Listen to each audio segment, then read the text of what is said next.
Right සුබ දවසක් හැමෝටම සාදරයෙන් පිළිගන්නවා අපේ සංඝරත්නය කියන වීඩියෝ මාලාවේ තුන්වෙනි කොටසට. අපි දැන් කලින් කොටස්වලදී කතා කරා සංඝරත්නය කියන්නේ කවුද? සංඝරත්නයේ සරණ යනවා කියන්නේ මොකද්ද? එතකොට ඇයි අපි සංඝරත්නයේ සරණ යන්න ඕනේ? ඒ වගේ පොඩි පොඩි කාරණා ටිකක් අපි කලින් වීඩියෝස් වලදී කතා කරා. ඉතින් මේ වීඩියෝ එක බලන්න කලින් මේ වීඩියෝස් අනිවාර්යෙන් බලන්න ඕනේ ඕගොල්ලන්. ඒක අනිවාර්යයි. නැත්නම් ඕගොල්ලන්ට මේ කොටසේ තියෙන තොරතුරු හරියාකාරයෙන් තේරුම් ගැනීමට පොඩ්ඩක් අපහසු වෙයි. හරි අපි දැන් බලමු මේ කොටසෙන් අපි මොකද්ද කතා කරන්න යන්නේ කියලා. මෙතනදී ප්‍රධාන වශයෙන් අපි කතා කරන්න යන්නේ මේ සරණ යා යුත්තේ කෙසේද? දැන් අපි කතා කරා සංඝරත්නය කියන්නේ කවුද?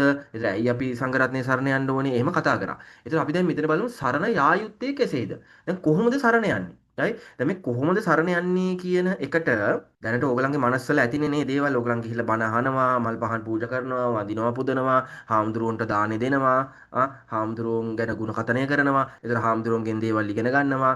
ඒතර බණ අහනවට අමතරව වෙනම ගිහිල්ලා කතා කරලා ඉගෙන ගන්නවා. ඒ වගේ දේවල් දැන් ඕගලන් කරනවානේ. එතකොට මේ සරණ යනවා කියන එක ගැන ඕගලන්ට දල අදහසක් දැන් තියෙනවා. ඒ කියන්නේ දල අදහසක් කියන්නේ ඕගලන් මේ වෙලාවේ සරණ යනවා කියලා කරනවනේ දෙයක්. ඒක ඕගලන්ගේ ඔළුවේ අනිවාර්යෙන් දැන් මේ මොහොතේ වෙදි තියෙනවා. හැබැයි දැන් මම අද කතා කරන්නේ පොඩ්ඩක් වෙනස් දෙයක්. දැන් මෙතනදී ළමයි මේ සරණ යන්න කලින් ඇත්තටම අපිට ප්‍රධාන ප්‍රශ්නයක් මතුවෙනවා. ඒ ප්‍රශ්නේ අපි විසඳගෙන ගියේ නැත්තම්, ඒ ප්‍රශ්නේ අපි විසඳගෙන ඉස්සරහට ගියේ නැත්තම් අපිට මේ සරණ යනවා කියන කටයුත්ත කාර්යක්ෂමව කරගන්න බෑ. එතකොට ළමයි අද සමාජයේ ප්‍රධාන ප්‍රශ්නයකට වෙලා තියෙන්නේ මේ මම මේ කියන්න යන ප්‍රශ්නේ මේ සරණ යන්න කලින් ඕගලන්ට මේ එන ප්‍රශ්නේ විසඳ ගන්න නැතුව මේක උඩින් පැනලා යනවා. මේ ප්‍රශ්නේ උඩින් පැනලා යන නිසා තමයි අද ඕගලන්ට මේ වෙලා තියෙන වින්නහිය වෙලා තියෙන්නේ. සංඝරත්නයේ විනය සම්බන්ධයෙන් ඕගලන්ට අද ලොකු ලොකු ප්‍රශ්න තියෙනවානේ. ඒ ප්‍රශ්න ඔක්කොම ඇති වෙලා තියෙන්නේ ඇත්තටම ඕගලන් නිසාම තමයි. මේ සංඝරත්නය සරණ යන මිනිස්සු නිසාම තමයි. එතකොට සරණ යන්න කලින් මම මේ කියන ප්‍රශ්නය ඕගලන් විසඳගෙන ගියා නම් මේ කිසිම ප්‍රශ්නයක් ඇති වෙන්නේ නැහැ මේ සමාජයේ. ඒතර අපි දැන් බලමු මේ සරණ යන්න කලින් මොකද්ද අපිට එන ප්‍රධාන ප්‍රශ්නේ. මෙන්න මේක. සරණ යන සංඝරත්නය හඳුනා ගන්න ඕනේ අපි. දැන් අපි අද කාලේ හඳුනා ගන්නවද නැහැ.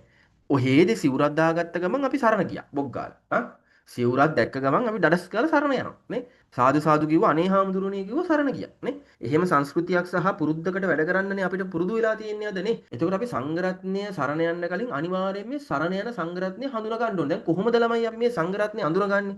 මේක ලේසි පහසු වැඩක් නෙමෙයි. එතකොට ළමයි අද සමාජයේදී අපි මේ සංඝරත්නය හඳුනා ගැනීමට උත්සාහ කරද්දී අපේ ඉස්සරහට ලොකු බාධකයක් එනවා මෙන්න මේක. කසාවත දරා සිටින සියල්ලෝම සංඝරත්නයද? දැන් මේ ප්‍රශ්නය ළමයි ඕගලන් මෙතෙක්කල් හිතුවේ නෑනේ නේ. ඕගලන් හිතුවේ නෑ. දැන් අපේ අම්මලා දැන් අවංකවම බලන්නකෝ අපේ අම්මලා, ආච්චි අම්මලා, ඇන්ටිලා, අංකල්ලානේ සිල්වන්තයි කියන පුද්ගලයෝ, බුද්ධ පුත්‍රයෝ කියන පුද්ගලයෝ, මේ බුදු මගේ යනවා කියන පුද්ගලයෝ එහෙම අපේ කොට්ටාශයක් ඉන්නවන්නේ සමාජයේ. ඒ සියල්ල මෙන්න මේ සංඝරත්නයෙන් දත්ත ගද්දී, සංඝරත්නයේ සරණ යන්න යද්දී කවදාවත් මේක හිතනවද? කසාවත දරා සිටින සියල්ලෝම සංඝරත්නයද කියන ප්‍රශ්නේ අහන්නේ. ඇයි ළමයි අහන්නේ නැත්තේ? අපිට මේ සමාජයේ පුරුදු කරලා තියෙනවා කසාවතක් දාගත්ත ගමන් මෙයා සංඝරත්නය. මෙයාට කිසිම දෙයක් කියන්න බෑ. පෞසිද්ධ වෙනවා අම්මෝ පෞසිද්ධ වෙනවා. හාමුදුරුවන්ට මෙහෙම කිව්වම සංඝයාට මෙහෙම කරාම සංඝ ભેදේ ඇති කරාම මෙන්න මෙහෙම අපායවල වලට යනවා. මම මේ channel එකේදී ඕගලන්ට මේව ඔක්කොම පැහැදිලි කරලා දෙන්නම්. එතකොට ඕගලන් ඇස් අරගන්න. මේ පාලනය තියෙන්නේ ඕගලන් ළඟ. මේ සංඝරත්නයේ සරණ යන මිනිස්සු අතේ. ඒ වුණාට අද කාලේ වෙලා තියෙන්නේ ඒකේ අනෙක් පැත්ත. සංඝරත්නයේ පාලනය සම්පූර්ණයෙන්ම සංඝරත්නයේ විසීම ඒගොල්ලන්ට ඕන විදිහට ගෙනියන සමාජයක් අද බිහි වෙලා තියෙනවා. ඒක බිහි වෙලා තියෙන්නේ ඕගොල්ලන් මේ ප්‍රශ්නේ අහන්නේ නැති නිසා. මේ ප්‍රශ්නේ අහන්නේ නැති ප්‍රධාන හේතුව තමයි ඕගොල්ලන්ට මේක අවශ්‍ය නැහැ. ගණන් ගන්නෑ.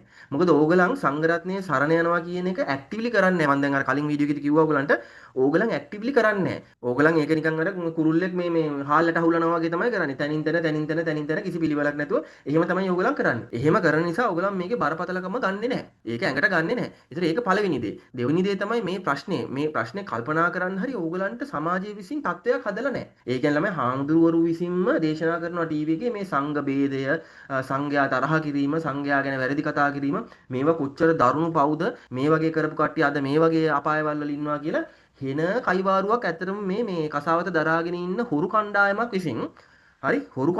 විසින් ප්‍රකාශ කරගෙන යනවා. ඉතින් ළමයි අපේ මිනිස්සුත් අර ශ්‍රද්ධාව කියන එකෙන් උපරිමයට ගිහිල්ලානේ තියෙන්නේ. ප්‍රඥාව අභිබවා ශ්‍රද්ධාව වැඩි වෙලා තියෙන්නේ. එතකොට ළමයි අපිට මේ ධර්මයේ ඇත්තටම අඳුර ගන්න බැරි වෙනවා. ඉතින් මේ ධර්මයේ අඳුර ගන්න බැරි වෙන එක අහන්න දෙයක් නැහැ.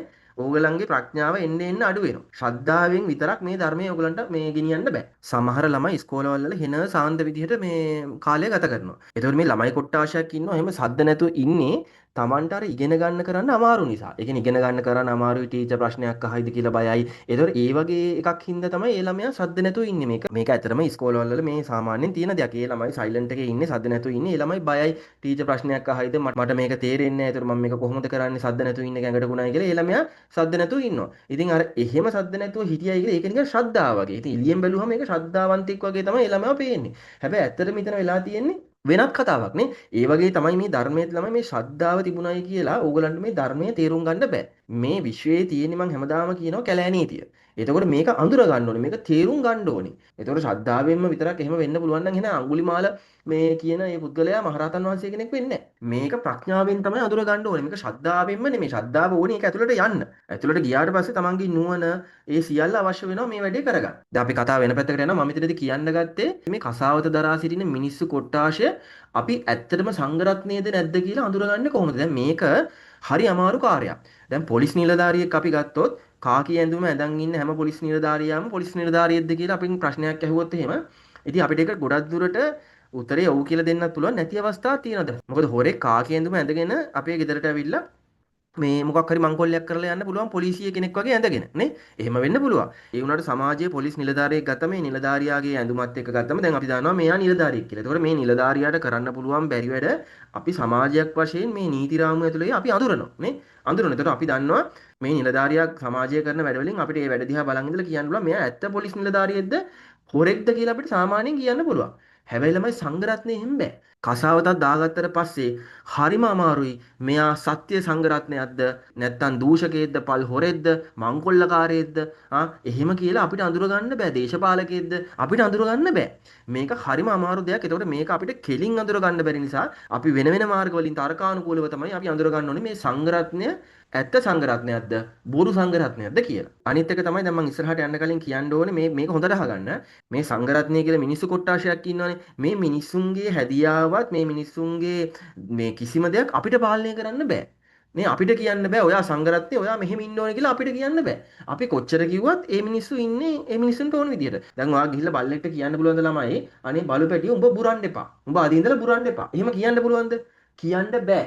ඇයි කියන්න බැරි? බල්ලාගේ ගතිය බුරණ එක. නේ අපිට කියන්න බෑ ගිහිල්ලා අනේ බල්ල බුරන්න එපා කියලා. ඒ වගේම තමයි ළමයි මේ සංඝරත්නය කියන්නේ මිනිස්සු කොට්ටාශයන්නේ. එතකොට මම ඉස්සරහට පැහැදිලි කරලා දෙන්නම් මම මේ කියන්න යන කතාව. අපිට මේ සංඝරත්නය කියන මිනිස්සු කොට්ටාශය හදන්න බෑ. ඒක අපිට කන්ට්‍රෝල් එකක් නැහැ. ඒක රජයකින් කරන්න ඕන දෙයක්. ඒක අපිට කන්ට්‍රෝල් එකක් නැහැ. ඒතර අපිට කන්ට්‍රෝල් එකක් නැත්නම් අපි කෑග ගහ ඉඳලා හරියනවද?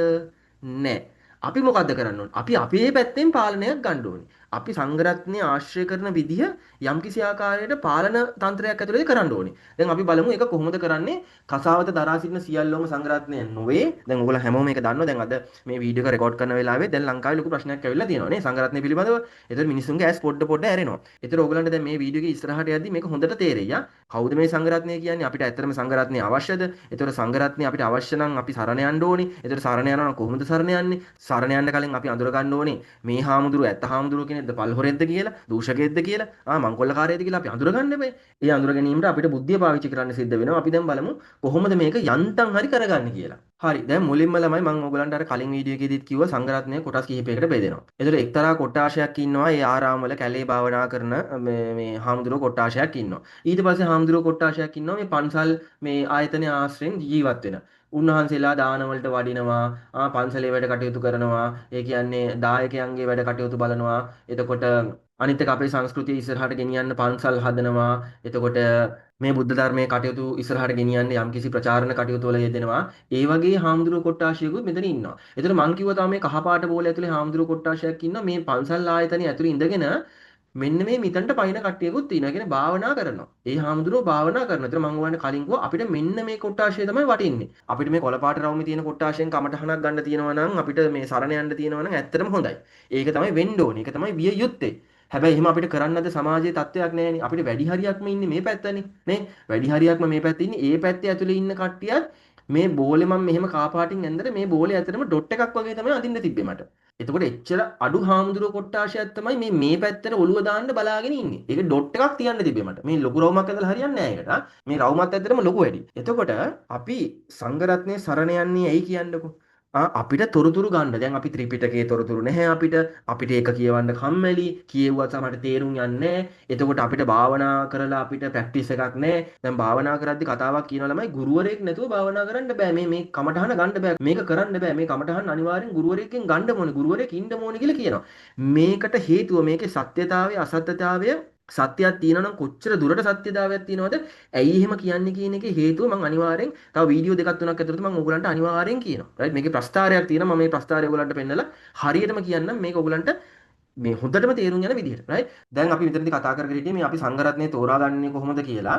එතකොට අපි හැමතිස්සෙම නිකන් ඉස්සෙල්ල බැලුමට අපි බලනවා මේ හාමුදුරුවන්ගේ චර්යාව අපි බලන්න ඕනේ. මේ හාමුදුරුවෝ භාවනා කරන හාමුදුරුවෝ කෙනෙක්ද? ඒක අනිවාර්යෙන් ළමයි බලන්න සිද්ධ වෙනවා අපිට. දැන් ඕගලන්ට සෝවාන් ඵලයේ මාර්ගඵල අනම්මනම් ඒ කතා පැත්තට යන්න ඕන නම් අනිවාර්යෙන් මේ භාවනා කරන්න නැති හාමුදුරුවෝ කෙනෙක්ට මේක කියන්න බෑ. හරියට නිකන් අර තැපෑලෙන් පීනන්න ඉගෙන ගන්නවා වගේ තමයි මේ කතාව. එහෙම කියන්න බෑ. ඕගලන් තෝරගන්න ඕනේ ඕගලන්ගේ ගමේ පන්සල ඕගලන් දන්නවනේ. එතකොට ඕගලන්ගේ ගමේ පන්සලේ ඇවිදිද්දී ඕගලන් එක්ක දකින්නවා මේ හාමුදුරුවෝ භාවනා කරනවා දකින්න පුළුවන්. මේ හාමුදුරුවෝ භාවනා කරනවා කියලා අහලා තියෙන්න පුළුවන්. යම්කිසි ආකාරයකින් අපිට මේක හරියටම දැනගන්න බෑ. උත්සාහ කරන්න ඕනේ මේ පන්සලේ පන්සල් ආයතනය ඇතුලේ ඉන්න මේ හාමුදුරුවෝ භාවනා කරන කෙනෙක්ද? දැන් ආරාමයකට ගියොත් එහෙම මේ කොහේ හරි කැලේ පැත්තක තියෙන එකට ගියොත් අපි දන්නවනේ අනිවාර්යෙන් මේ හාමුදුරුවෝ භාවනා කරනවා කියලා. එතකොට අපිට මේ හාමුදුරුවන්ගෙන් තොරතුරු ගන්න පුළුවන්. එතකොට මේ හාමුදුරුවන්ගෙන් තොරතුරු ගද්දී මේ හාමුදුරුවන්ගේ තොරතුරු ගද්දී ලොකු වෙනසක් තියෙනවා.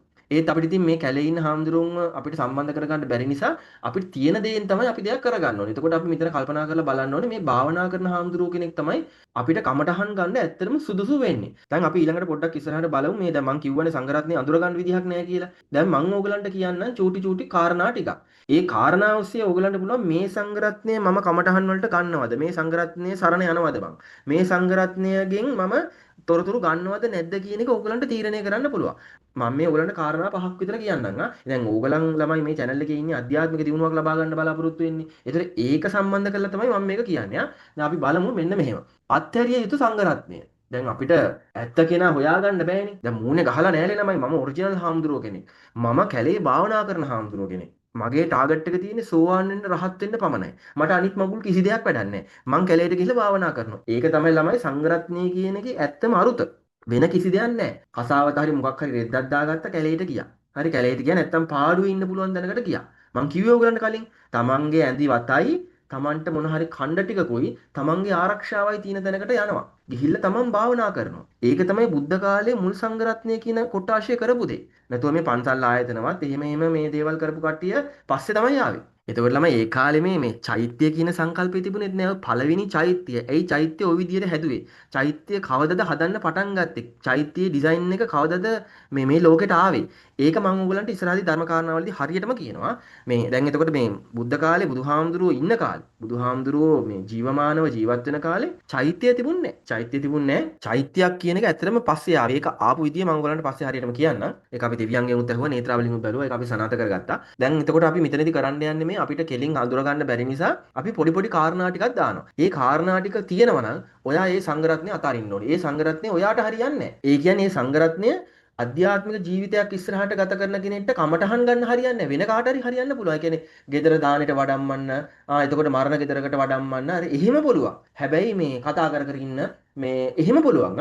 නැතු ඕගලන්ට මේ අධ්‍යාත්මික ජීවිතයේ දියුණුවක් ගන්න කමටහන් ගන්න බෑ. දැන් ඕගලන් හොඳට මතක තියාගන්න ළමයි මෙන්න මේ කොටාශය දේශපාලනයේ යෙදෙනා හෝ සම්බන්ධ අය. දේශපාලනයේ යෙදිලා ඉන්න හරි දේශපාලනයට සම්බන්ධ හරි දේශපාලනය කරන මිනිස්සුත් එක්ක මහා ලොකු සම්බන්ධයක් තියාගෙන ඉන්න හාමුදුරු කෙනෙක් ඕගලන් දැක්කොත් වහාම අතාරින්න ඕනේ. වහාම අතාරින්න ඕනේ. දැන් මම මෙතන මේ කියන කට්ටියව අතාරින්න ඕන විදිහ මොකද්ද දන්නවද?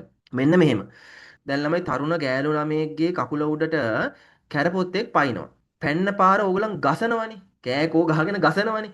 අන්නේ ගසලා බිමට දාන වේගෙට වඩා වේගයකින් ගසලා මේ හාමුදුරුවන්ව අයින් කරන්න ඕනේ ඕගලන්ගේ ජීවිතෙන්. ඒ කියන්නේ කමටහන් ගන්න බෑ. හාමුදුරුවොත් එක්ක තරහක් ඇති කරගන්න නෙමෙයි මම මේ කියන්නේ. තමන් කමටහන් ගන්න ඕනේ කියන අදහසින් අයින් කරන්න ඕනේ. මෙන්න මේ නම්බර 1 කියන කොට්ටාශයේ කවුරු හරි හාමුදුරු කෙනෙක් ඉන්නවා නම් ඕගලන්ට කිසි දිනක ළමයි මම මේක කියනවා මට මේක ඔළුව පොලේ ගහලනොත් කියන්න පුළුවන්. කිසි දිනක ඕගලන්ට ආධ්‍යාත්මික ජීවිතයේ දියුණුවක් ගන්න බෑ. ඒක වෙන්නේ නැහැ. ඔළුවෙන් හිටන් කිව්වත් ඒක වෙන්නේ නැහැ. සක්කරය පල්ලෙහාට ඇවිල්ලා බහැලකුවත් ඒක වෙන්නේ නැහැ. ඒක වෙන්නේ නැහැ ළමයි. හරි? එතන ඊළඟ එක. මරණින් පසු තත්වයක් ගැන පිළි නොගන්නා අය. දැන් හාමුදුරුවෝ කොට්ටාශයක් බිහි වෙලා තියෙනවා මෙන්න මෙහෙම. හොඳට මේක අහගන්න. මේකට වෙලා ගියට මට කරන්න දෙයක් නැහැ. හොඳට අහගන්න. සමහර හාමුදුරුවෝ දැන් ත්‍රිපිටකය කියවනවා බාගෙට. බාගෙට ත්‍රිපිටකය කියවලා දැන් ඔන්න දේශනා කරනවා. එතකොට හාමුදුරුවෝ අතර YouTube එකේ TikTok එකේ යුද්ධයක් ඇති වෙනවා. දැන් මම ඉස්සරහට මේවා කියන්නම්. යුද්ධයක් ඇති වෙනවා. යුද්ධයක් ඇති වුනහම මේගොල්ලන් කරන්නේ ඒගොල්ලන්ට හිතන දේවල් කියන්න පටන් ගන්නවා. ඒ කියන්නේ තර්කයක් නැතුව හිතන දේවල් කියන්න පටන් ගන්නවා. ඒගොල්ලන්ට මොන හරි පේන්නේ නැත්නම් ඒක නෑ කියලා කියනවා. මොකද අදුෂ්‍යමාන ලෝකයක් ගැන කතා කරන්න යම්කිසි දැනීමක් තියෙන්න ඕනේ. යම්කිසි විද්‍යාඥයෙකුට තියෙන බුද්ධියක් තියෙන්න ඕනේ. ඒ කියන්නේ විද්‍යාඥයෙක්ගේ ගති පැවතුම් ඕගොල්ලන්ට තියෙන්න ඕනේ. ඒ සංග්‍රහණයේ එක තියෙන්න ඕනේ. එහෙම නැතුව ඒගොල්ලන්ට ඒ කාර්යය කරන්න බෑ. ඒ කාරණා ගැන කතා කරන්න ශක්තියක් නැහැ. ඒ කාරණා ගැන කතා කරලා චොර වෙන්න තමයි වෙන්නේ. ඒතර ඒගොල්ලන් මේ කාරණා ගැන කතා කරලා නෝන්ඩි වෙන එක වළක්ව ගන්න ඕන හින්දා ඒගොල්ලන් කියනවා මෙන්න මෙහෙම කතාවක්. මැරුණට පස්සේ අපි කොහෙට යයිද දන්නේ කවුද මහත්තයෝ? එහෙම කියලා කියන සංඝරත්න කොට්ටාශයක් දැන් බිහි වෙලා ඉන්නවා. ඒ කියන්නේ මැරුණට පස්සේ වැඩක් නැහැලු. අපි ඉන්නකම් හොඳට ජීවත් වෙන්න ඕනේ කියලා තමයි ඒගොල්ලන් දැන් කියන්නේ. ඇයි අර මරණයෙන් පස්සේ දෙයක් ඒගොල්ලන්ට පේන්නේ නැහැ. බලන්න ප්‍රඥාවක්වත් නැහැ. ත්‍රිපිටකයේ තියෙන දෙයක් ඒගොල්ලන්ට ඉන්ටර්ප්‍රිට් කරගන්නවත් විදිහක් නැහැ. ඇයි ඒක කියවන්නෙත් නැහනේ. ඒගොල්ලන් පන්සල් භූමියට වෙලා කරන්න වෙන දෙයක් නෙනේ. ඒගොල්ලන්ගේ ප්‍රසිද්ධියට අදාළ දේවල් විතරයි ඒගොල්ලන් කරන්නේ. අද සංඝරත්නයා, අද සමහර සංඝරත්නය හැමෝම නෙමේ, සමහර සංඝරත්නය. එතකොට ළමයි අපි මේක වැඩි කතා කරන්නේ නැතුව සරලවම ගමු. මරණින් පසු තත්වයක් ගැන පිළි නොගන්නා අය ඉන්නවා නම් වහාම අතාරින්න ඕනේ. පට්ට ගාලා අතාරින්න ඕනේ. ඒක ඕගලන්ට ඒ හාමුදුරුවෝ කියන බණපද වලින් තේරෙනවා. ඒක ඕගලන්ට ඒ හාමුදුරුවෝ කියන වාක්‍ය ඛණ්ඩ වලින් තේරෙනවා. ඒතර එහෙම එක වාක්‍ය ඛණ්ඩයක් හරි කිව්වොත් ටටා ගුඩ් බයි අපි ගියා. එච්චරයි. හරි. හාමුදුරුවන්ට බයින්නවත්, තර්ක කරන්නවත්, YouTube නම් කමෙන්ට් දාන්නවත්, TikTok නම් කමෙන්ට් දා දඟලන්නවත් එහෙම නැහැ. මෙයා හරියන්නේ මං ගියා. මගේ ටාගට් එකට මෙයා මේ ගැලපෙන්නේ නැහැ. එච්චරයි. ඊට පස්සේ පින පව ප්‍රතික්ෂේප කරන අය. දැන් සමහර හාමුදුරුවෝ කොට්ටාශයක් ඉන්නවා හොඳ බුද්ධිමත්. ඒගොල්ලෝ හොඳ බුද්ධිමත්. ඒගොල්ලෝ හොඳට ත්‍රිපිටකය ගැන දන්නවා, ත්‍රිපිටකය ගැන කියනවා. ඒ වුණාට මේගොල්ලන්ට මේ පින පව තේරුම් ගන්න බෑ. පින කියලා එකක් නැහැ, පව කියලා එකක් නැහැ කියනවා. පින් අනුමෝදන් කරන්න පුළුවන් නම් පව් අනුමෝදන් කරන්න පුළුවන් කියලාත් කියනවා. මම මෙතනදී පොඩ්ඩක් කියාගෙන යන්නම් ළමයි පව් අනුමෝදන් කරන්නත් පුළුවන්. ඒක ඕගලන්ටත් මම කියලා දෙනවා. සමහර මිනිස්සු ඒක නොදැනුවත්ව කරනවා. හරි? ඒක මම ඉස්සරහට කියලා දෙන්න. මේ හාමුදුරුන්ට මේවා තේරෙන්නේ නැහැ. ඇයි? මේගොල්ලන් භාවනා කරලා නැහැ. භාවනා කරලා නැහැ. මේගොල්ලන් යම්කිසි මාර්ගඵලයකට ඇවිල්ලා නැහැ. මේගොල්ලන්ට මේ අදුෂ්‍යමාන ලෝකේ බලා ගන්න විදිහක් නැහැ.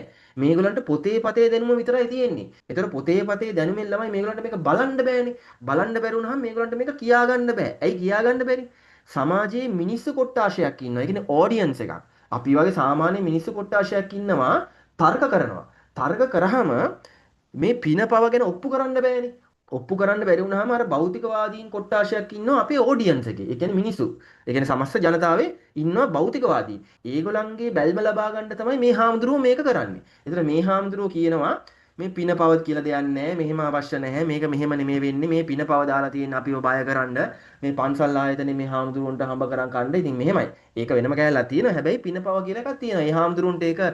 ඒ හාමුදුරුවන්ට ඒක තේරෙන්නේ නැති හින්දා ඒ හාමුදුරුවෝ අර භෞතිකවාදීන්ගේ පැත්ත අරගෙන ඒගොල්ලන්ගේ ආශය අරගෙන ඒගොල්ලන්ගේ කමෙන්ට්ස් ඒගොල්ලන්ගේ ලයික් ඒගොල්ලන්ගේ වැඳුම් පිටුම් ඔක්කොම අරගෙන ජීවත් වෙනවා. රයිට්? ඒක ළමයි ඕගොල්ලන්ට හරියන්නේ නැහැ.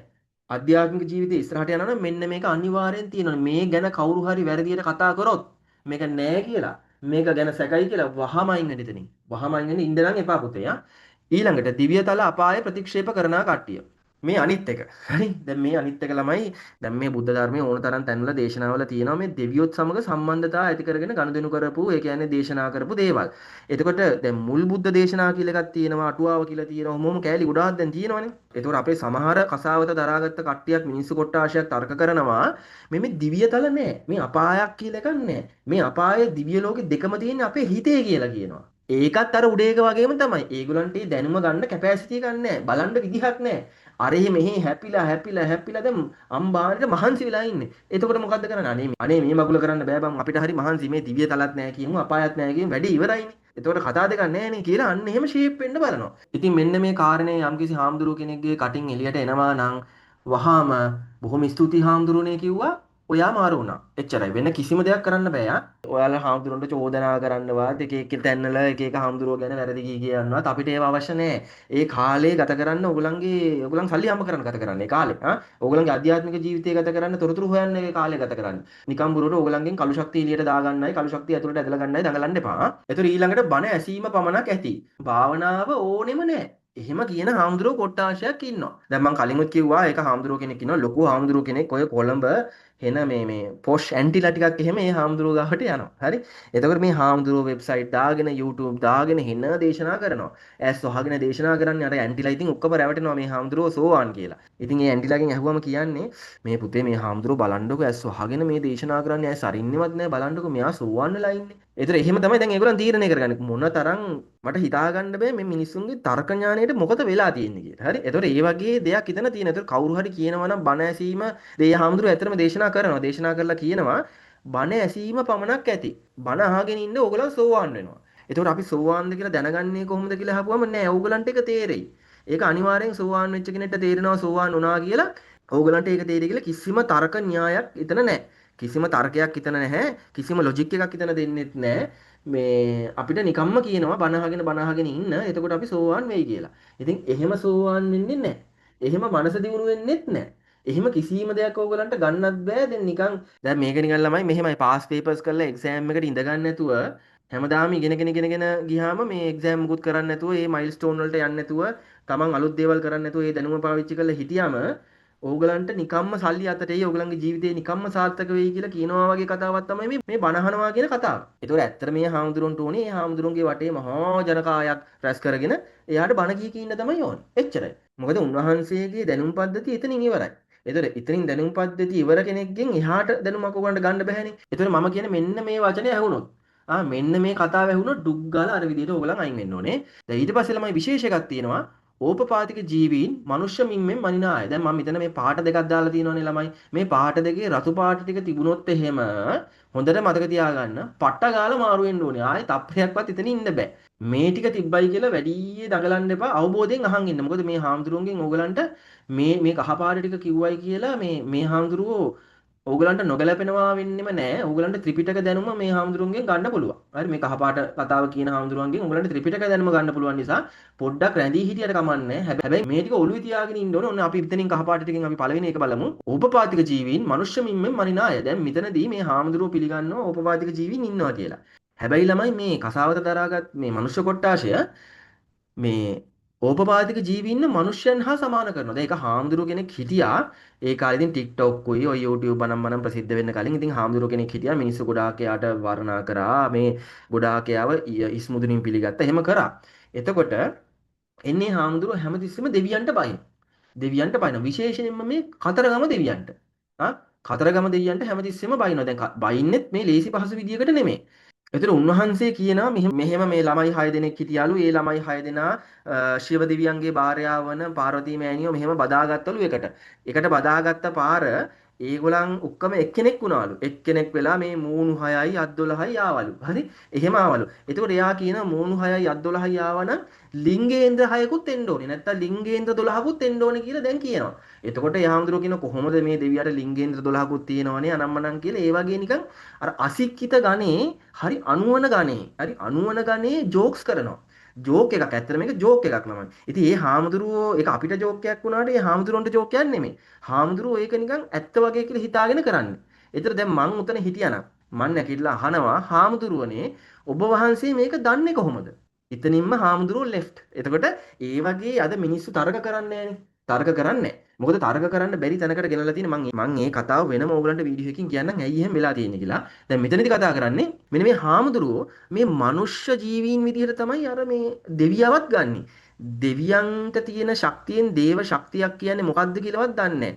දෙවියන්ට කැමති ෂේප් එකක් ගන්න පුළුවන්, හැඩතලයක් ගන්න පුළුවන් කියලාවත් දන්නේ නැහැ.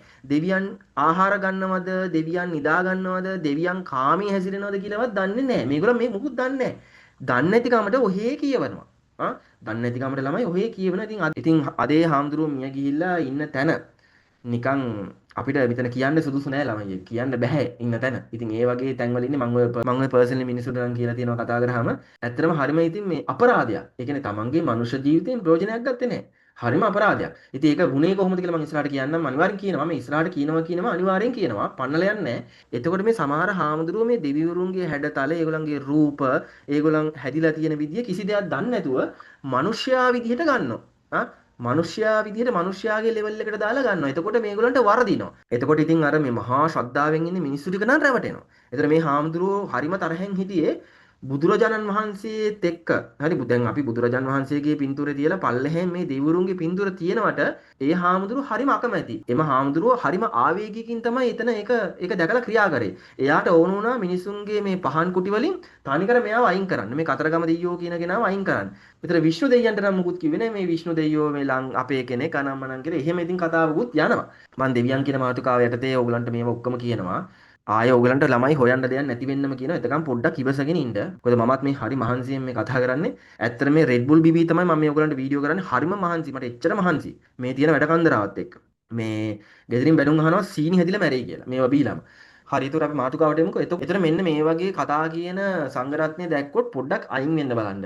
ඒක අපිට හරියන්නේ නැහැ. ඒක හරියන්නේ නැහැ. එතකොට මේ අද කාලේ සමහර හාමුදුරුවෝ කොට්ටාශයක් ඉන්නවා. අපි ප්‍රශ්නයක් අහනවා. දැන් අපි ප්‍රශ්නයක් අහන්නේ ධර්ම දේශනාවක් ඇතුළේනේ. අපි හැමෝම බිම ඉඳගෙන ඉන්නවා. එතකොට ඔන්න දැන් ඒවා දැන් රෙකෝඩුත් වෙනවානේ. ටීවී එකේ YouTube එකේ නේ. TikTok වල. එතකොට අපි දැන් තරුණ මම දැකලා තියෙන ළමයි තරුණ පරම්පරාවේ ළමයි නැගිටලා ප්‍රශ්න අහනවා.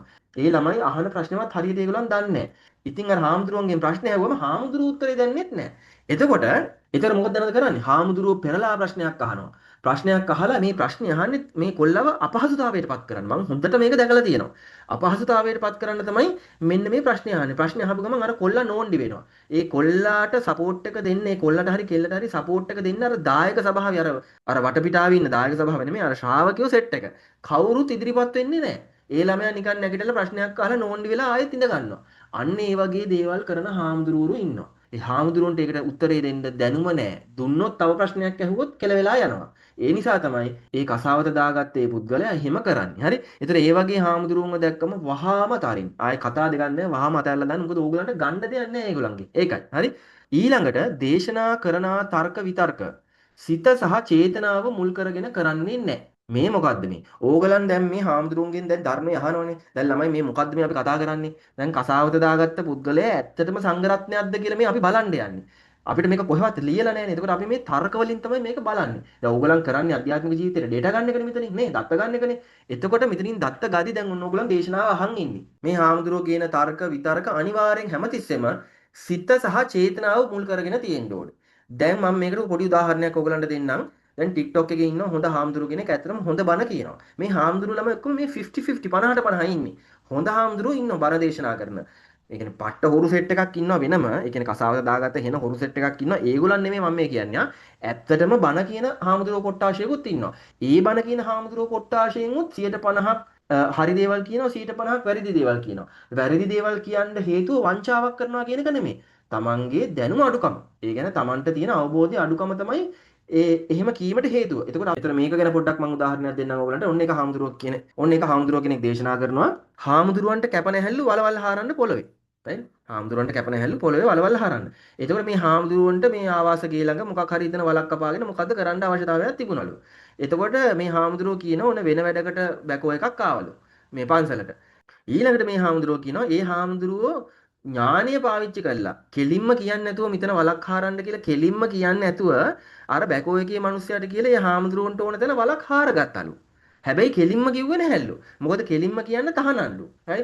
දැන් ළමයි මේක හතර පීරි කතාවන්නේ. මම ඕගලන්ට කලින් කිව්වනේ මේ යහමානේ කියන මේ channel මගුලේ ඉන්නවනම් ඕගලන් දැනගන්න ඕන ප්‍රධාන බණපදයක් තියෙනවා. සිත තමයි හැම දෙයකටම මුල් වෙන්නේ කියන එක බුදුහාමුදුරුවෝ දේශනා කරපු ඒ ගාතාව ඕගලන් මතක් කරගන්න දැන්. ඕගලන් දැන් මතක් කරගන්න. ඊටර මේ හාමුදුරුවෝ මොකද්ද කරේ? එහෙම වලවල් කපන්න එපා කියලා නීතියක් තියෙනවා නම් මම දන්නේ නැහැ නීතියක් තියෙනවද නැද්ද කියලා. නීතියක් තියෙනවා කියලා හිතන්නකෝ. එහෙම බුදුහාමුදුරුවෝ දේශනා කරා කියලා ඕගලන් දැනට හිතන්නකෝ. එතකොට මේ හාමුදුරුවෝ වෙන ට්‍රික් එකක් දාලා වලක් කපාගත්ත එකක් තමයි දැන් ඔය කියන්නේ. හරි? ඒක සිතට එකඟද? තමන්ගේ සිතින් නෙමෙයි ඒක වුනේ. තමන් කොහොම හරි කපටිකමින් හරි හිතන මේ එයාව මිස්ටේක් කරලා හරි කෙලින් කියන්නේ නැතුව වැඩේ කරගත්තානේ. ඒතර ඒ හාමුදුරුවෝ ඒක ඇවිල්ලා YouTube එකේ කියනවා වැඩේ කරගත්තා කියලා. හරි? ඉතින් අපිට ඒකෙන් තේරුම් යන්නේ මොකද්ද? මේ හාමුදුරුවෝ ඒතර කතා කරන්නේ සිත මුල් කරගෙන නෙමෙයි. ඒක ඔයගලන්ට තේරෙනවා මම මේ කියන්නේ යන එක. ඒ කියන්නේ ළමයි අපේ හෘද සාක්ෂියට විරුද්ධව තමයි හාමුදුරුවෝ වැඩ කරලා තියෙන්නේ. ඉතින් ඒක සිත ඒ කියන්නේ චේතනාහම්බික්කේ කියන කතාව විතරදී ෂේප් කරලා දාලා තියෙනවා. ඒතර මේ වගේ හතර බීරි කතා කරද්දි ළමයි පොඩ්ඩක් මේ හාමුදුරුවන් වහන්සේගෙන් ඔයගලන් ධර්මය ඉගෙන ගද්දි පොඩ්ඩක් පරිස්සම් වෙන්න ඕනේ තර්කානුකූලව බලන්න. කාලාම සූත්‍රය හොඳට මතක තියාගන්න ඕනේ මේ හාමුදුරුවන් වහන්සේලාගෙන් අපි ධර්මය ගද්දි. ඒ කියන්නේ ධර්ම කාරණා අපි හාමුදුරුවන්ගෙන් ගද්දි නැත්නම් වෙන කාගෙන් හරි ගද්දි කාලාම සූත්‍රය කියන එක ඔළුවේ දෙදරන්න ඕනේ ඔයගලන්ගේ. ඒක ඇතුලේ තියාගන්න ඕනේ මේ කියන හැම එකක්ම හරි නොවෙන්න පුළුවන්.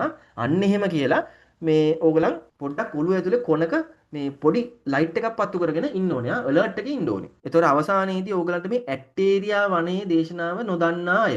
මේ මොකද්ද මේ කතාව? දැන් මේ සූත්‍රය මම ඕගලන්ට මේ පැහැදිලි කරලා දෙන්න ඕනේ නැහැ නේ. මම මේ ධර්ම කාරණාවල මුලත් මේක කිව්වා. ඕගලා මේ සූත්‍රය දන්නවා. ඒතකොට දැන් සමහර හාමුදුරුවරු මේ දේශනා කරද්දී ඇවිල්ලා කියනවා මම මේ ත්‍රිපිටකයේ තියෙන දේවල් වලින් ඇරෙන්න කිසි දෙයක් පිළිගන්නේ නැහැ. මම විශ්ව ශක්තිය පිළිගන්නෙත් නැහැ. අර ශක්ති මේ ශක්තිය ඕවා ඔක්කොම බොරු කියලා බැහැර කරනවා. බොරු කියලා බැහැර කරනවා. මේවා නැහැ. ඒ හාමුදුරුවන්ගේ තර්කය තමයි ත්‍රිපිටකය ඇතුලේ මොකක් හරි නැත්තම් ඒක විශ්වයේම නැහැ. එහෙම හාමුදුරුවෝ කොට්ටාශයක් මේ රූපවාහිනී නාලිකාවල පවා ඇවිල්ලා කියනවා. ඒ කියන්නේ මෙහෙමයි. හාමුදුරුවෝ හරිනම් කියන්න ඕනේ මම මේක කලින්ම කිව්වා. මට අදාළ වෙන්නේ ත්‍රිපිටකයේ තියෙන ටික විතරයි. මට අනිත් දේවල් වැඩක් නැහැ කියන එක සර්ව සාධාරණයි. එහෙම නෙමෙයි කියන්නේ. කොහොමද කියන්නේ? අර අනිත් මිනිස්සුන්ටත් එක්ක කියන්නේ ඌවා බොරු. ඔහොම ඒවා නෑ. ඔය විශ්ව ශක්තිය කියලා මගුලක් නෑ. ඔය යක්කු කියලා උන් නෑ. ඌවා තනිකර බොරු. එහෙම තමයි මේ හාමුදුරුවෝ දේශනා කරන්නේ. ඒතර හාමුදුරුවන්ගෙන් අහුවම තර්ක කරන්නේ කොහොමද? ත්‍රිපිටකේ නෑ. කොහෙද කියලා තියෙන්නේ? කොහෙද කියලා තියෙන්නේ කියලා අහනවා. ඒතකොට මේ ඇටේරියා වනයේ දේශනාව දන්නේ නෑ. දැන් මම කොහොමද ළමයි දන්නේ මේ ඇටේරියා වනයේ දේශනාව ඇත්තද බොරුද කියලා? දැන් මේ එතකොට ළමයි මේ හාමුදුරුවන්ට කියන්න පුළුවන් ඇටේරියා වනයේ කතාවක් දේශනාවක් බුදු කෙනෙක් විසින් දේශනා කළා නැහැ. ගෞතම බුදුරජාන් වහන්සේ විසින් මෙහෙම ඇටේරියා වනයේ කතාවක් දේශනා කළා නැහැ කියලා ඕන හාමුදුරුවෝ කෙනෙක්ට තර්ක කරන්න පුළුවන්. මේක මුල් බුද්ධ ආගමේ තිබ්බ එකක් නෙමෙයි මේක පස්සේ ආපු එකක් කියලා කියන්න පුළුවන්. මං කොහොමද ඒක දන්නේ? මල් ළමයි මේක නේත්‍රාවලින් බැලුවා. දැන් අපි මේ ධර්මයේ තියෙන දේවල් බලද්දී අපි බලනවා දේශනාවක් එහෙම කරලා තියෙනවද කියලා. ඒක දෙවියන්ගේ දේව නේත්‍රාවලින් අපිට බලන්න පුළුවන්. එතකොට අපිට මේ දේශනාවට ඒ වෙලාවේ හිටපු කෙනා මේ මොහොතේ ඉන්නේ කොහෙද කියලා බලන්න පුළුවන්. ඒ කියන්නේ මේ මනුස්සයා රහත් වෙලා නැත්නම් අපිට බලන්න පුළුවන් කොහෙද ඉන්නේ කියලා. දැන් ජානුසෝනී කියලා බ්‍රාහ්මණතුමෙක් හිටියලු. ඒ බ්‍රාහ්මණතුමාට යම්කිසි දේශනාවක් ලැබිලා තියෙනවා තථාගතයන් වහන්සේගෙන්. ඒතර පින ගැන. ඒතර ඒක අපේ හාමුදුරුවෝ දැන් ඔන්න කියනවා. දැන් දේශනා කරනවා ටීවී එකේ YouTube එකේ ඇවිල්ලා දේශනා කරනවා. ඒතර ඉතනදී ලොකු ප්‍රශ්නයක් තියෙනවා. ඉතනදී ළමයි මේ හාමුදුරුවෝ දේශනා කරනවා මේ පින දැන් අපි කාටද පින් දෙනවානේ. පින් දෙදි ඒ කෙනා පින් ගන්න කැමැත්තෙන් ඉන්න ඕනේ කියලා. නැත්තම් ඒක දෙන්න බැරි කතාවක් කියන. ඒ වගේ නිකන් අබබ්‍රංශ කතා ටිකක් කියනවා. ඒ වගේ කතා ටිකක් කියන. ඒතර මම කල්පනා කරා දැන් මන් දන්න ධර්මයට අනුව එහෙම එකක් නැහැ. අපිට පින් දෙන්න පුළුවන්. ඒ කියන්නේ කැමැත්තෙන් හෝ අකමැත්තෙන් පින් දෙන්න පුළුවන්. මේක සත්‍යයක්ද කියලා මට දැන් බලා ගන්න ඕන වුණා. මම මොකද කරේ? මම රුවන්වැලි සෑයට ගියා. මොකද මේවා ගෙදරින් ඉඳන් අපිට බලන්න දෙන්නේ නැහැ. මේ ඒ කියන්නේ ඝන දෙවියන් විසින්ම අපිට කියනවා මේක රුවන්වැලි සෑයට යන්න ඕනේ බලන්න කියලා. මොකද අපි ඒ වගේ ළමයි අපි ධර්මානුකූල දේවල් බලද්දී අපිට ඒ ස්ථානයට යන්න කියනවා. right? ඒ ස්ථානයට යන්න කියන. දැන් කෝවිලකට නෙමෙයි යන්න කියන්නේ. රුවන්වැලි සෑයට යන්න කියන්නේ මේ ඝන දෙවියෝ. එතකොට එතකොට මේ ඝන දෙවියන්ගෙන් ආපු දෙවි කෙනෙක් තමයි මේ කියන්නේ. එතකොට දැන් ඔන්න අපි රුවන්වැලි සෑයට යනවා. ගිහිල්ලා මම බැලුවා. කෝ මේ ජානුසෝනි බ්‍රාහ්මණතුමා කොහෙද ඉන්නේ? මේ මොහොතේ ඉන්නවද රහත් වෙලාද ඉන්නේ කොහෙද? ඔන්න දැන් දේවතලයක ඉන්නවා. මොනවද ඇඳගෙන ඉන්නේ? ලස්සන තැඹිලි පාට. එයාගේ තීම් එකම තැඹිලි පාට. තනිකර තැඹිලි පාටයි. ඇඟ රත්තරන් පාටයි. එයා ඇඳන් ඉන්නේ තැඹිලි පාට ජෝතියක්. රත්තරන් පාටත් එක්ක තැඹිලි පාට ජෝතියක් ඇඳලා ඉන්නේ. උඩට රත්තරන් බඩු දාලා තියෙනවා. ලස්සන ඔටුන්නක් තියෙනවා. ඔටුන්න ළමයි නිකන් පටියක් වගේ. පටියක් වගේ ඉස්සරහට මෙහෙම චෛත්‍යයක් වගේ තමයි මේ ඔටුන්න ඉස්සරහ උඩ කෑල්ල තියෙන්නේ. වටේට පටියක් වගේ තියෙන්නේ. අර එංගලන්තේ මේ රජවරු දාන්නේ. ඒතර ඒ ඔටුන්න මැද්දේ ළමයි තැඹිලි පාට මැණික් ගලක් තියෙනවා. දැන් ඔන්න ජානුසෝනී කියන බ්‍රාහ්මණතුමා ඉන්නවා. ඒතර මම මේ දෙවියාගෙන් මෙයා දැන් දේවතාවෙක් මේ දෙවියාගෙන් අපි කතා කරලා මේක ඇහුවා. ඒ කියන්නේ මම ඒ දෙවි කෙනාගෙන් කතා කරලා මේ ධර්ම දේශනාව ආයහා ගත. ඒ කියන්නේ මෙහෙතර මෙහෙම දේවල් කියලා තියෙනවා. එතකොට ළමයි මේ දේවතාවුන් වහන්සේ අපිට දේශනා කරා කියපුවා මොනවද කියලා. එතකොට දැන් අපේ දේශනාවල තියෙනවා ඊට වඩා වැඩි කොටසක්. ඒ බුදුහාමුදුරුවෝ දේශනා කරලා තියෙන්නේ අඩු කොටසක්. අපේ දේශනාවල තියෙනවා වැඩි කොටසක්. මම දැන් කල්පනා කරා මේක මොකක්ද? එතකොට මම ඇහුවා මෙන්න මෙහෙම කතාවකුත් තියෙනවා. මේක සත්‍යයක්ද? එහෙම දේශනාවක් කරේ නෑ කියලා කියනවා. right? එතකොට ළමයි ඔයගොල්ලන් දැනගන්න ඕනේ මම data මම දත්ත ගන්නේ කොහොමද කියලා. මම දත්ත ගන්නේ ඔන්න ඔය ආකාරයට තමයි දත්ත ගන්නේ. ඇටේරියා වනේ කතාවත් මම බැලුවා. මෙහෙම දැන් මම ඇටේරියා වනේ කතාව ගැන ඔයගොල්ලන්ට දැන් දෙපාරක් කිව්වනේ මේක මේ වටිනා දේශනයක් කියලා. ඒක වටිනා දේශනයක් වෙන්න නම් ඒක ඇත්ත වෙන්න එපැයි. මම ඒක ඇත්තද කියලා ඝන දෙවියන්ගෙන් අහලා දැනගත්තා. right? ඝන දෙවියන්ගෙන් අහලා මම ඒක දැනගත්තා මේ දේශනාව සත්‍යයක්ද? ඔව් මේම සත්‍යයක්. මෙන්න මේ දේශනාව කරලා තියෙනවා. මෙන්න මෙහෙමයි මේක වෙලා තියෙන්නේ කියලා මට දැනගන්න පුළුවන් වුණා. ඒතර සුනීත සෝපාකගේ කතාවලුත් ඇත්ත. ඒවත් මම දැනගත්තා. එතකොට දැන් සමහර දේශනා තියෙනවා ළමයි. ඉස්සරහට මම ඔයගලන්ට කියන්නම් ධර්ම කාරණාවලදී. ඒතර අපිට පුළුවන් මේ විදිහට බලා ගන්න. මොකද අපිට ඉහළ තල වලින් දිව්‍යමය නේත්‍රා තමයි ලැබිලා තියෙන්නේ. එතකොට අපි මේක දන්නේ මෙහෙමයි. එතකොට දැන් අපිව ඕගලන් යම්කිසි ආකාරයකට විශ්වාස කරනවා නම් මෙන්න මේ වීඩියෝ එක ඕගලන් පිළිගන්න. මේක පිළිගන්නේ නැත්නම් ඉතින් මට කරන්න දෙයක් නැහැ ළමයි. මම ඕගලන්ට පිළිගන්න පුළුවන් ගොඩක් දේවල් ඔප්පු කරලා පෙන්නලා දීලා තියෙනවා. ඕගලන්ගේ ලෙඩ හොඳ කරලා තියෙනවා. ඕගලන් දන්නවනේ ප්‍රායෝගිකවනේ මොකද්ද මට කරන්න පුළුවන් කියලා. ඉතින් කරන්න පුළුවන් දේවල් ඕගලන්ට පෙන්වන්න පුළුවන් දේවල් මේ මොහොතේදී අනාගතයේදී තව දේවල් ඕගලන්ට ප්‍රායෝගිකව වෙන්නන්න පුළුවන්. ඒක ඒ කාලේ ආපුවම මම පෙන්නන්නම්. දැනට මේ මොහොතේදී ඕගලන්ට කරන්න පුළුවන් දේවල් මම කරනවා. ඒ නිසා මේක පිළිගන්න කට්ටිය පිළිගන්න නැති කට්ටිය යන්න ඕන තරම් ඕගලන්ට අයිතිය තියෙනවා. මොකද කාලාම සූත්‍රය. ඒක ඔළුවේ තියන් ඉන්න මම කියන එක පවා වැරදෙන්න පුළුවන් කියලා ඔයාලා තේරුම් ගන්න ඕනේ. එතකොට මේ අදහස ඕගලන්ගේ ඔළුවල හැමදාම තියෙනවනේ. දැන් මං ගුරු මාරයා ගැන කිව්වනේ. මම හොරෙක් නම් මං කවදාවත් ගුරු මාරයා ගැන කියන්නේ නැහැ. ඒතර ගුරු මාරයා කියන වීඩියෝ එකත් හොඳට බලලා තේරුම් ගන්න. ඒක එකපාර තේරුම් ගන්න බැරි වෙයි. දෙපාරක් තුන් පාරක් බලලා තේරුම් ගන්න. එතකොට ඕගලන්ට තේරෙනවා මේ දේශකයන්ව අඳුර ගන්න පට ගාලා. මුන් මොක්කුද කියලා අඳුර ගන්න පුළුවන්. ඒතර මම දැන් මෙතන කියන්න ගත්තේ මේ ධර්මයේ හැම දෙයක්ම කියලා තියෙනවා කියලා කවුරු හරි හාමුදුරුව කෙනෙක් කියනවා නම් ඒ හාමුදුරුවන්ට ධර්මයේ තේරිලා නැහැ. ධර්මයේ හැම දෙයක්ම කියන්නේ නැහැ. ධර්මයේ කියන්නේ ළමයි නිවනට යන්න පුළුවන් දේවල් ටික විතරයි. අනවශ්‍ය දේවල් කියවන්නේ නැහැ. හිතන්නකො මේ විශ්වයේ කොච්චර දේවල් තියෙනවද? බුදු කෙනෙක් කියන කෙනා කොච්චර දේවල් දන්නවද? විශ්වයේ හැම දෙයක්ම දන්න එකම කෙනා ඉන්නේ තථාගතයන් වහන්සේ කෙනෙක් පමණයි. ඒකවල උන්වහන්සේගේ දැනුම මේ ත්‍රිපිටකයකට දාන්න පුළුවන්ද කියලා කල්පනා කරන්නකො. මොලයක් ඇතුව පොඩ්ඩක් කල්පනා කරන්නකො. මොලයක් ඇතුව පොඩ්ඩක් කල්පනා කරන්නකො ළමයි. ඇයි මේව කල්පනා කරන්නේ නැත්තේ මිනිස්සු? එහෙම දාන්න බෑ. එහෙම දෙන්නේ නැහැ. එහෙම දැනුමක් අපිට හම්බෙලා නැහැ. එහෙම දැනුමක් දෙන්න තථාගතයන් වහන්සේට අවශ්‍යත් නැහැ. හා මොකද්ද තියෙන අවශ්‍යතාවය? උන්වහන්සේ තථාගතයන් වහන්සේ කියන බුදු කෙනෙක් ලොවට පහළ වෙන්නේ නිර්වාණයට යන පාර කියන්න විතරයි. වෙන වෙන මංගල්‍ය කරන්න නෙමෙයි. හරි? ඒතකොට දැන් ඕගොල්ලන් කියයි මේ වෙන වෙන සූත්‍ර දේශනා කරලා තියෙනවා මේ පවුලක් කොහොමද හරියට ඉන්න ඕනේ අනම්මනම් කියලා තියෙනවා කියලා. ඒව කොහොමද මේ නිවනට යන්නේ? ඒ දේශනා හැම එකක්ම ළමයි වැදගත්. මොකද ඒ දේශනාව බුදුහාමුදුරුවෝ දේශනා කරේ නැත්නම් ඉතන අපි අප්සෙට් කරගත්තොත් අපිට නිවනට යන මාර්ගයේ ඉතනින්ම වෙලා යනවා. ඒකයි ඒක දේශනා කරලා තියෙන්නේ. ওই සමහර සිම්පල් සූත්‍ර තියෙනවානේ සාමාන්‍යම සූත්‍ර. ඒ කියන්නේ ලෞකික ජීවිතය ගැන කියන සූත්‍ර තියෙනවානේ. මං කල්පනා කරා මේක මොකටද අපිට මේ නිවනට යන්න කියලා. ඒක කල්පනා කරගෙන යද්දි දෙවියන්ගේ උදව් ඕනේ ළමයි අපේ මොලෙන් අපි කල්පනා කරද්දී අපිට හොඳට තේරෙනවා. ඒක ඒ දැනුම අපි ගත්තේ නැත්නම් ඒ විදිහට අපි හැසිරුන්නේ නැත්නම් ඇයි නිවනට යන්න අපිට ඒක බ්ලොක් එකක් වෙන්නේ කියලා. ඕගලන් දන්නවද ওই පන්සිල් පද පහේ තේරුම? ඉස්සරහට මම ඒකත් කියන්නම්. එතකොට ළමයි ওই පන්සිල් පද පහත් ඕගලන් තේරුම් අරන් තියෙන විදිය හරි ඇත්තටම වැරදි. ඒක තේරුම් ගන්න ඕනේ වෙනත් විදිහකට. සිත මුල් කරගෙන ඒක තේරුම් ගන්න ඕනේ වෙනත් ක්‍රමයක් තියෙනවා. මම ඉස්සරහට ධර්ම කාරණාවලදී ඒවත් කියනවා. ඉස්සරහට කියන්නම් කියන ඔක්කොම කියනවා.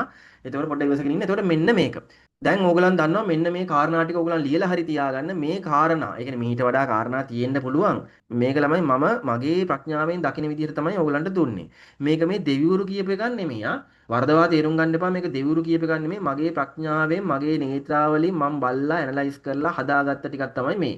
මොකද අපි දෙවිවරුත් සමග සම්බන්ධ වෙලා මේ සංඝරත්නය ගැන කතා කරද්දී මේවා කියවිලා තියෙනවා.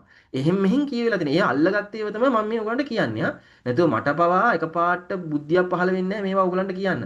යම් යම් තොරතුරු දෙවියන්ගේ කටින් මේ දේශනාවලදී පිට වෙනවා. ඒවා මම පටපට ගාලා අල්ල ගන්නවා. අල්ලගෙන ඒවා මම ලියාගෙන මම ඉස්සරහට ඔයගලන්ට කියන්නම් අපි දෙවියන් සමග සම්බන්ධ වෙලා කතා කරන්නේ කොහොමද කියලා. එතකොට මේ ඉතින් ඒ තොරතුරු එක තමයි මම මේවා හදලා තියෙන්නේ. මේක ඕගලන් හොඳට පිළිගන්න. පුළුවන් නම් පිළිගන්න. මේක ළමයි පොඩ්ඩක් ලියාගෙන මාස දෙකකට විතර මේක පිළි අරගෙන පොඩ්ඩක් ඇප්ලයි කරලා බලන්නකෝ. ඕගලන්ට වටේ ඉන්න සංඝරත්නය කොහොමද හැලෙන්නේ කියලා බලන්නකෝ. ඕගලන් YouTube එකේ මනහන සංඝරත්නය කොහොමද හැලෙන්නේ කියලා බලන්නකෝ. මේක දාලා පොඩ්ඩක්. මේ තොරතුරු ටික දාලා. එතකොට ළමයි මේ ආකාරයට අපිට දැනට පුළුවන් සංඝරත්නය පොඩ්ඩක් ෆිල්ටර් කරගන්න බලන්න. එතකොට අත්හැරිය යුතු කට්ටිය. එතකොට මේක හොඳට අවබෝධ කරගන්න අපි ඊළඟ වීඩියෝ එකෙන් මේකේ මේ අනිත් කොටස කතා කරමු. දැන් මේක ඇත්තටම මේ වීඩියෝ එකේම කරන්න ඕනේ කරන්න විදිහක් නැහැ. මේක දීර්ඝ වෙනවා. අපි ඊළඟ වීඩියෝ එකෙන් මේ ඊටු කොටස කරමු. මේ ටික පොඩ්ඩක් පැත්තකට වෙලා කල්පනා කරලා ඕගලම හිතන්න. ඕගලම හිතලා බලලා තීරණයක් ගන්න අපි කොහොමද සංඝරත්නයත් එක්ක ගනුදෙනු කරන්න කියලා. දැන් තාම ඊළඟ වීඩියෝ එකෙන් කියන්නේ මේ සංඝරත්නය සරණ යන්නේ කොහොමද කියලා. අපි සංඝරත්නය අඳුරගන්නේ කොහොමද කියලා තමයි ඊළඟ වීඩියෝ එකෙන් කියන්නේ. අපි ඒකෙදි හමු වෙමු. සුබ දවසක්.